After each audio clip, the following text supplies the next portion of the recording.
So are you ready to go back to school? Are you ready to go back into school if you've been off? Or even if you were going to school before the summer holidays, are you ready to go back to the new normal? Are you ready to go back and sitting in different seats, in different positions, different types of lunch arrangements and playtime? Yes, it's going to be different. So how do you feel about that? I work with quite a lot of people and who are feeling anxious for some reason or another. And over the years, I've worked with a lot of children. I've worked with children who have special needs. I've worked with children who are really, really bright and finding stuff tough for other reasons. I've worked with children who have phobias or anxieties or obsessions and all sorts of stuff like that.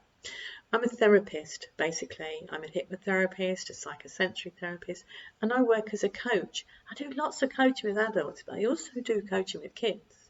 I've worked in schools for a very long time, and I have 5 kids, and all grown up, and 9 grandchildren.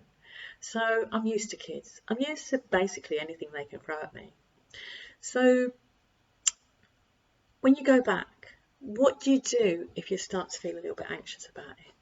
Now, there's lots and lots of short, quick tools that you can use. There's lots of things that you can do that are really quick and easy to do that can just make you feel that little bit better, to give you an edge, to make you feel just a little bit more confident, a little bit more at ease.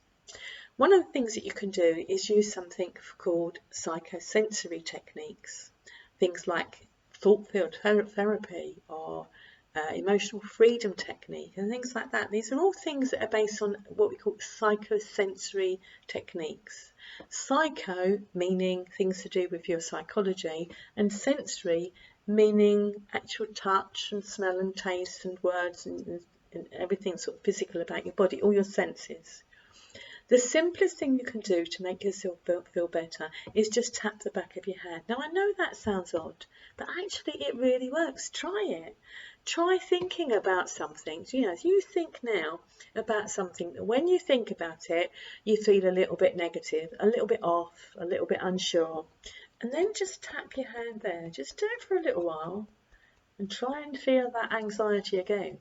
Try and get that not good feeling back. Try and get that negativity back, because you can't. You feel more positive. You feel absolutely loads more positive. And that's the simplest thing you can do. There's lots of other tools out there you can use. And there are things like finger squeezes. Did you know that each one of your fingers is attached to a particular emotion?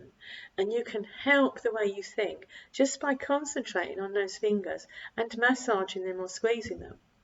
The really, really coolest one, the one that I like the best, is the panic ones, the anti-panic one. Sometimes, when you get that panicky feeling, and you feel like, have you heard of panic attacks? When you get that panicky feeling and you start to breathe faster and you hyperventilate, and in the end you get yourself in a bit of a state. Well, guess what? If you squeeze those 2 fingers together, it won't happen. It's impossible for you to have a panic attack if you're squeezing those 2 fingers together. If you do that, you're going to feel better. I've been able to get young people to go places they never ever thought they would be able to go by teaching them to do this to get them there.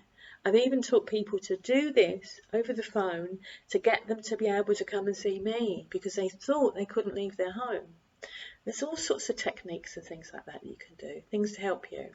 These are the things that I teach my clients. So when I'm helping young people on a one-to-one basis, I listen to what they've got to say, I listen to what their issues are, and I teach them the best things that they can do to help themselves. So this isn't about them coming to see me on a weekly basis every week.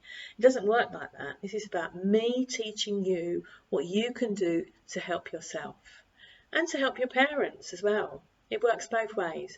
They need help, sometimes you need help. If you work together and learn things together, then they work together. You work together. So you can give me a call, you can drop me an email, you can look at my other videos. So just, phone me up. Hey, Carole, I need your help. And I'll coach you through things. I'll coach you through how to just make life easier, to make life better, to make you happier. See you soon.